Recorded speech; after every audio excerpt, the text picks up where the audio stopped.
A new documentary is exploring the history of baseball's Negro Leagues. America's black baseball players competed in the Negro Leagues until about 1948. It's where Jackie Robinson played until he broke Major League Baseball's color barrier in 1947. The documentary, The League, opened at the Tribeca Film Festival earlier this week and uses newly discovered archival footage and interviews. Here's a preview. Man, they didn't care about making no history. They just wanted to play ball. But the pride, the passion, the courage in the face of adversity, that's the real story.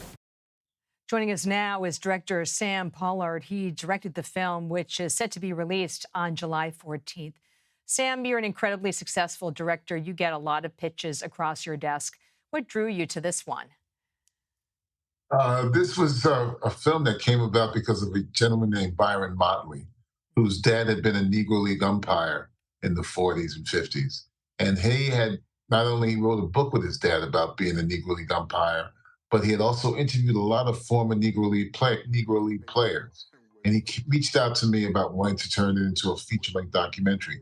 And I was very excited about doing it because I was a big baseball fan growing up, and I knew a little bit about the Negro Leagues. So take us back to 1947 when Jackie Robinson leaves the Negro League and joins the Brooklyn Dodgers. Why is that such a watershed moment? Well, the major leagues were lily white up until that point.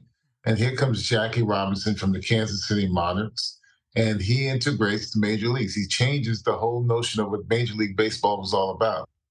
And with him entering the major leagues, that opened up the faucets to bring in more Negro League players like Larry Doby and Willie Mays, and Hank Aaron and Ernie Banks. And it changed the whole style of the game. I mean, the Negro League players had a different style. It was more tempo, it was more fast paced, and they brought that style and approach to the game. But the downside to that was that the Negro Leagues started to really suffer. They lost many of their major players, and by 1960, it died. Negro Leagues died. It's too bad. What's the lasting impact of the Negro Leagues on the game today? I think the lasting impact is that it's important to understand that players like Jackie Robinson and Larry Doby and Satchel Paige and so many others really brought something different to the game of baseball, the American pastime, as what it was called back in the 40s and 50s and 60s. And they really sort of changed the whole tempo of the game. They made it faster, they made it more exciting, and they really engaged audiences. And I think the other thing people should understand is that, the Negro Leagues was a very important part of American history that all Americans should know about. That's right. And finally, how did this project change you as a person and as a director? Well, for me as a director, as an African American, it really gave me an opportunity to really dig into the complexity and some of the great players who came out of Negro Leagues, and people like Rube Foster, who started the Negro National Leagues in 1920.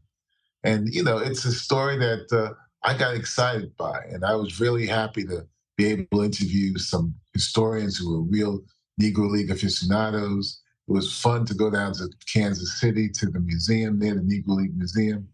And it's always for me as a documentarian an opportunity to really dig into another aspect of American history that people aren't aware of. Sam Pollard, thank you for capturing this history and bringing it to a lot of people. Thank you. My pleasure. Thank you. Have a good night.